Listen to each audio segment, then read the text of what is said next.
नमस्ते प्रणाम। हम किरण शर्मा, हम मंजू शर्मा अपना चैनल पर स्वागत कर छी। नमस्ते प्रणाम सब दीदी भाई जी के प्रणाम, सब दाई माई के प्रणाम, भैया दीदी सबके प्रणाम, जते गोटे सुन सबके प्रणाम करै छी।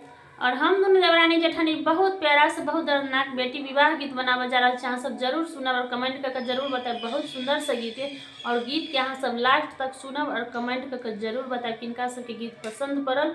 बहुत सुंदर गीत अहाँ सबके कमेंट के हम सब खास के इंतजार में रह लागल कि कब अहाँ सब कमेंट करबे, हम सब पढ़बे आ खुश हेबे। तो द्वारा अहाँ सब जरूर कमेंट करब। बहुत सुंदर लगता है जब अहाँ सब कमेंट कर और दिल खुश होते रहे और वीडियो बनाबे के बहुत मन सुंदर बेटी विवाह गीत है। अहाँ सब जरूर सुनब और जरूर कमेंट करब। गीत केहन लागल सेहो लिखब, गीत नहीं निक लागत सेहो लिखब। अहाँ सब लिखबे तभी तो हम सब सुधार और करबे। गौरी दाई के अगुआ भेलै मुदैया, ठकी लेल रुपैया। गौरी दाई के अगुआ भेलै मुदैया, ठकी लेल रुपैया। नाहिरा में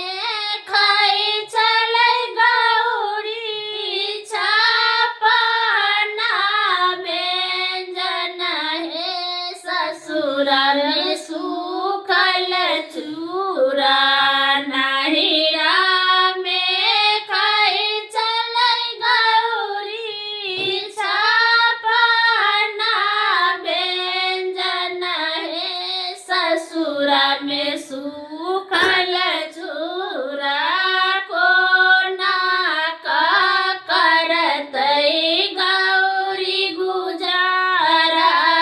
ठकी लेल रुपैया, कोना का करतै गौरी गुजारा। ठकी लेल रुपैया। गौरी दाई के अगुआ भेलै मुदैया, ठकी लेल रुपैया।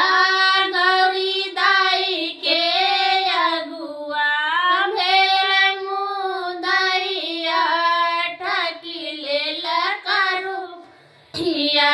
नाहिरा में सुतै छलै गौरी, लाली से जपालनिया हे। ससुरा में गुदरी ओछना, नाहिरा में सुतै छलै गौरी, तो साकत किया हे। ससुरा में गुदरी चढ़ैया, कोना का करतै गौरी गुजारा। ठकी लेल रुपैया, कोना का करतै गौरी गुजारा। ठकी लेल रुपैया। गौरी दाई के अगुआ भेलै मुदैया, ठकी लेल रुपैया। सनहिरा में रहै छलै गौरी, महला दू महला हे। ससुरा में टूटली मरैया, नाहिरा में रहै छलै गौरी, महला दू महला हे। ससुरा में टूटली मैया, कोना का करतै गौरी गुजारा। ठकी लेल रुपैया, कोना का करतै गौरी गुजारा। ठकी लेल रुपैया। गौरी दाई के अगुआ भेलै मुदैया, ठकी लेल